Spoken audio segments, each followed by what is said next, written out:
महाभारत के युद्ध में दुर्योधन की मृत्यु हो जाने से युद्ध समाप्त नहीं हो जाती है, उसके बाद की भी घटना हमें बहुत कुछ सिखाती है। आज से लगभग 5000 वर्ष पहले कुरुक्षेत्र में पांडवों और कौरवों के बीच 18 दिन तक भयानक युद्ध लड़ा गया था।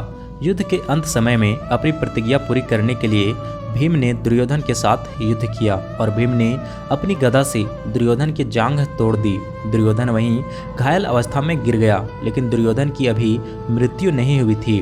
वो घायल अवस्था में दर्द से तड़प रहा था। कुछ देर बाद जब पांडव वहां से लौट गए, तब अश्वत्थामा, कृपाचार्य, कृतवर्मा दुर्योधन के पास आए। अपने मित्र को इस अवस्था में देखकर अश्वत्थामा को बहुत क्रोध हुआ। अश्वत्थामा के क्रोधित होने का एक और कारण यह भी था कि उनके पिता द्रोणाचार्य को छलपूर्वक मार दिया गया था।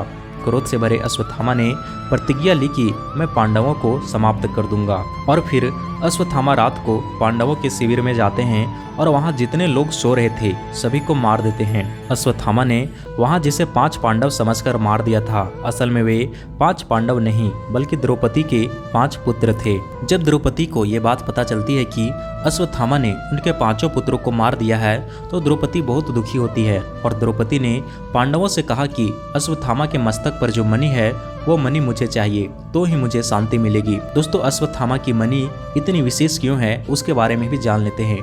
कहा जाता है कि पांडवों ने युद्ध में जितने भी रत्न प्राप्त किए थे और कौरवों के पास जितनी भी संपत्ति थी उससे भी अधिक मूल्यवान ये मणि है। और एक बार जो व्यक्ति इस मणि को पा लेता है वो भय मुक्त हो जाता है। फिर उसे न देवता का भय रहता है, न दानव का, न राक्षसों का, न नागों का। उसे किसी प्रकार से कोई भय नहीं रहता है। कहा जाता है कि अश्वत्थामा के अंदर जो शक्तियाँ थी वो भी इसी मणि के कारण से ही थी।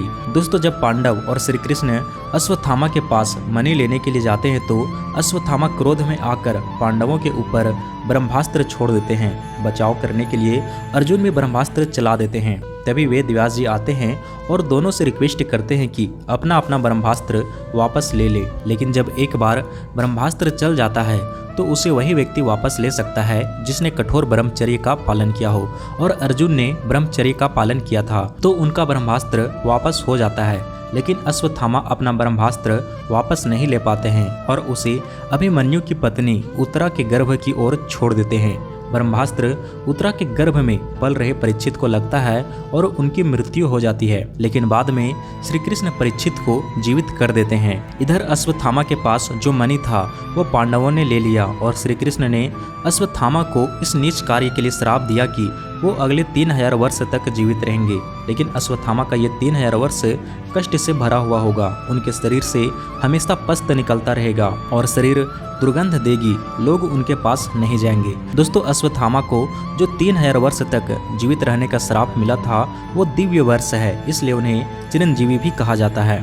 दोस्तों, अश्वत्थामा के जीवन से हमें ये सीखने को मिलता है कि हमें कभी भी क्रोध में आकर कोई डिसीजन नहीं लेनी चाहिए।